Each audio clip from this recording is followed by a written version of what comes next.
Chhatrapati Shivaji Maharaj secular Hindu थे। ये कहते हुए सुप्रसिद्ध जर्मन इतिहासकार ध्रुव राठी ने प्रधानमंत्री मोदी को मुगल बादशाह औरंगजेब के समानांतर प्रस्तुत कर दिया। हिंदी में बोले तो पैरेलल। और अंततः देश को वो चीज मिल गई जिसकी अनुपस्थिति के चलते ही 2019 में मोदी को प्रधानमंत्री पद से नहीं हटाया जा सका। ध्रुव भैया का व्हाट्सएप चैनल। अब राठी की तुम 5 लोगों को जोड़ो और वो 5 लोग आगे से 5-5 को जोड़ेंगे कि स्कीम के चलते ये व्हाट्सएप 100 करोड़ लोगों तक पहुंच जाएगा और मोदी चुनाव हार जाएगा। मन के हारे हार है, मन के जीते जीत, घंटी क्या तब बजाएगा जब उम्र जाएगी बीत। जय श्री राम दोस्तों, क्या आप जानते हैं देश में इतनी सारी आईटी कंपनीज होते हुए भी दुनिया भर के 1% भी पेटेंट भारत के नाम क्यों नहीं होते?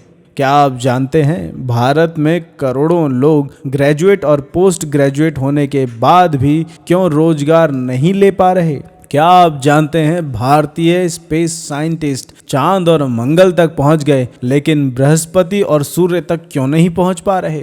क्योंकि उन्होंने अभी तक ध्रुव राठी का व्हाट्सएप चैनल ज्वाइन नहीं किया। क्योंकि असली ज्ञान वहीं पर मिलता है जहां एक तरफ व्हाट्सएप यूनिवर्सिटी पर बाबा जैसे हिंदुत्व के प्रवक्ता आपको झूठा इतिहास बताते रहे कि मथुरा और काशी के मंदिरों को तोड़कर ऊपर मस्जिद बनाई गई, झूठ बताते रहे कि 1947 में देश के मजहब के नाम पर 2 टुकड़े किए गए और पाकिस्तान के लिए वोट करने वाले अधिकतर लोग पाकिस्तान बनने के बाद भारत में ही रह गए। झूठ बताते रहे कि ईरान, अफगानिस्तान और बांग्लादेश में पहले हिंदू बहुसंख्यक हुआ करते थे और झूठ बताते रहे कि हिंदुओं पर 1000 साल से अनवरत आक्रमण किया जाता रहा। वो तो ध्रुव ने आकर अपने व्हाट्सएप चैनल के माध्यम से बताया कि ये हिंदुओं की विक्टिमाइजेशन है जो भाजपा, मोदी और गोदी मीडिया ने किया है ताकि वो मोदी को वोट कर सकें। अपने व्हाट्सएप यूनिवर्सिटी वाले तीसरे वीडियो में राठी ने हमें बताया कि मोदी जी ने कांग्रेस की तुलना औरंगजेब से की है, लेकिन असल में कांग्रेस नहीं, मोदी जी औरंगजेब हैं। ये साबित करने के लिए ध्रुव ने कहा कि औरंगजेब के शासनकाल में हिंदू गुलाम नहीं थे। क्या छत्रपति शिवाजी महाराज गुलाम थे? क्या वो दबकर रह रहे थे? इस बात का उत्तर दिए बिना राठी आगे कहता है, उस समय बीजेपी या गोदी मीडिया नहीं था तो शिवाजी शांति दूतों का आदर करते थे। पहले मुझे कोई ये बताए कि शिवाजी महाराज के पिताजी शाहजी राजे भोसले बीजापुर की आदिल शाही सल्तनत के अधीन जागीरदार थे। सुन रहा है राठी? अधीन।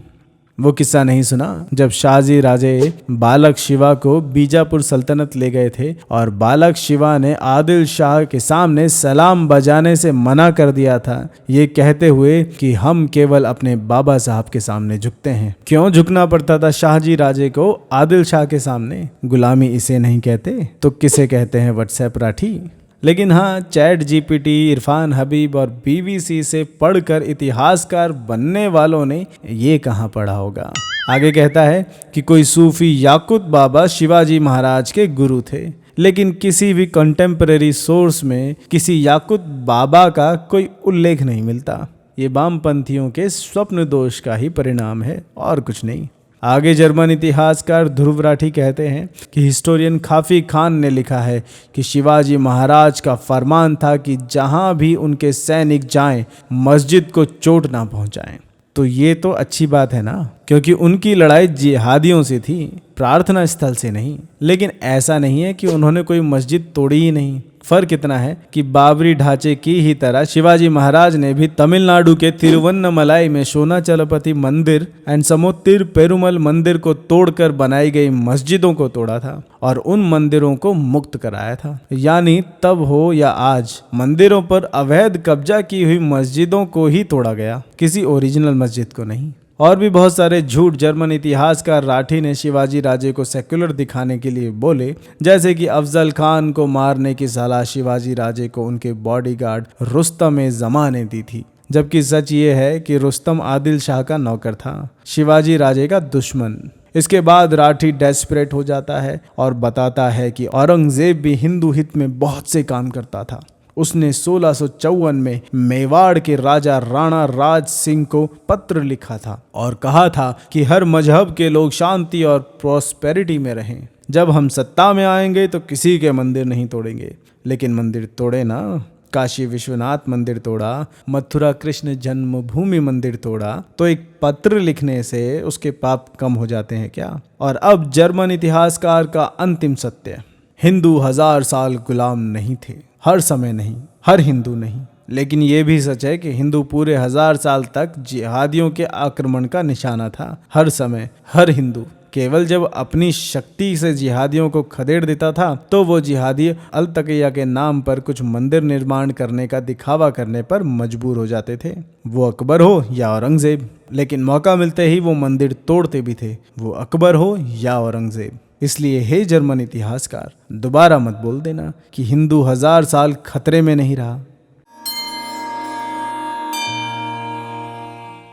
चित्रकूट में आज हम सुनेंगे किष्किंधा कांड श्लोक संख्या 2 प्रथम भाग। श्री राम की शोभा का अद्भुत व्याख्यान करते हुए तुलसीदास जी कहते हैं, ब्रह्मबोधि समुद्रभम कलिमल प्रध्वंसनम चाव्यम श्रीमद शंभु मुखेन्दु सुंदरवरे संशोभितम सर्वदा। ब्रह्मा जी के वेद रूपी समुद्र मंथन से उत्पन्न हुए कलयुग के मल को सर्वथा नष्ट करने वाले अविनाशी श्रीमत शंभु के सुंदर एवं श्रेष्ठता मुख रूपी चंद्रमा में सदा शोभमान होने वाले प्रभु श्री राम हैं। यहाँ भी ध्यान देने योग्य बात यह है कि प्रभु राम कृपा के सिंधु तो हैं, लेकिन कलयुग के मल अंततः समुद्र मंथन के विष को हरने वाले शंभु के चंद्र बिंदु भी हैं, सेक्युलर नहीं। राजनीति में आज का ज्ञान है जर्मन इतिहासकार के नाम। आपको बता दें कि भारत के लोग विदेशी हों चाहे विधर्मी, सबका स्वागत और सम्मान करते हैं जब तक वो हमारा सम्मान करते हैं।